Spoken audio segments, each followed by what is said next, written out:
Hey, finally, a good Saw movie again. This means that the franchise is back on track, right? Right? Right? Guys, how is everybody doing? Welcome back to the Saw review series, and here are my thoughts on Saw 6, otherwise known as the good one. My positives on Saw 6 is I do like the opening. The opening is which I feel I've said about almost every Saw movie at this point, is that the opening of this movie, it felt like a Saw movie. The traps were Saw related. It just felt like it was back to basics already. You got those two very disappointing Saw 4 and 5 movies, and you're like, Saw 6, oh, yeah, what happened in those two movies, I don't care. But then that opening is like, oh yeah?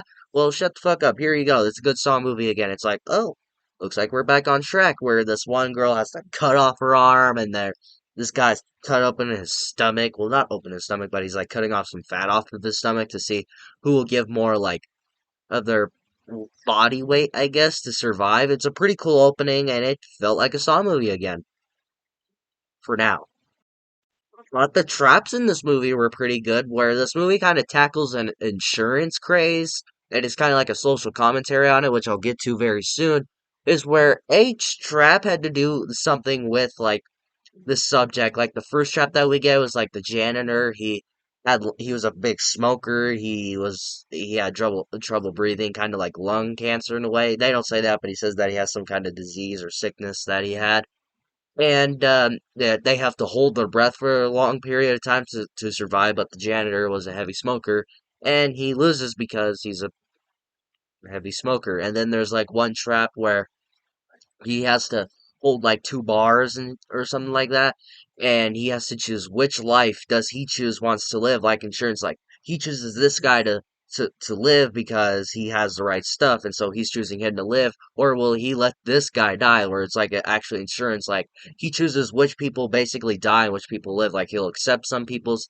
things, and but he'll decline some people's things, or he'll kills them, or he'll help somebody and stuff like that, which was a pretty cool thing. And my favorite trap, which is probably like a top tier trap, was the little Ferris wheel one where like there's like six people on there.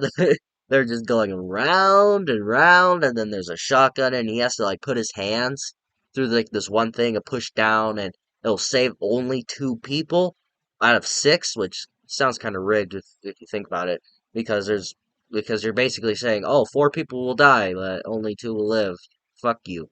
But yeah, I did like these traps in these movies. It felt like Saw. It felt like it was back to basics. I like these traps, like especially that Ferris wheel one. It was all par with that. I did like the theme of like insurance in this movie, where it talks about the insurance craze apparently that was going on when this movie first came out, so they decided to do like a social commentary on it. I like how they tackle certain things where this guy literally has to choose who lives and who dies, like insurance does. Like they'll accept somebody or decline somebody, which will end up possibly killing them, or when the ones that they do accept, it will end up saving them and like stuff like that.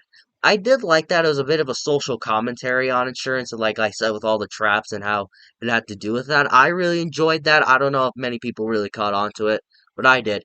I did like the traps in this movie and tackling the insurance. I did like the social commentary on the insurance craze. And it was also just like a little thing there. It's just like, oh, this is a craze going on. We'll put it in the movie so people who don't pay attention will learn from our movie, which I thought was a pretty interesting thing.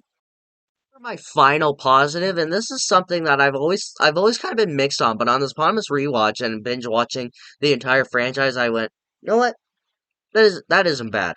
And that is Amanda is apparently responsible for killing John's child, son, daughter. They don't say, I'm pretty sure, but his child because she was a drug head as they say in the first Saw movie, and like how she was a drug head and stuff, and apparently the dude that ended up accidentally killing John's baby was because of Amanda because she wanted the drugs and made him go into the hospital to try and get the drugs and then ended up killing him, and then that's where you find out about the letter in Saw 3 where you see her crying after reading this note, and that's why she wants to kill this nurse in Saw 3. Is like the entire like at the end of the movie, she's like trying to kill her, and you're like, why does she want to kill her? What's going on? And then you get the answer here. I thought it was pretty cool because Hoffman's like, oh, I know. what you did. I know you're responsible for John's child's death, and if you don't want me to tell him, then you have to kill this nurse. Why does he want her to kill the nurse? Um, because Saw movie? Now moving on to my negatives, and this is a character you'll already hear me talk about before, but I'm gonna talk about him again because he's so stupid as fuck. And that's Hoffman. He's still in this franchise, and he's a douche. And I got one more movie with this asshole.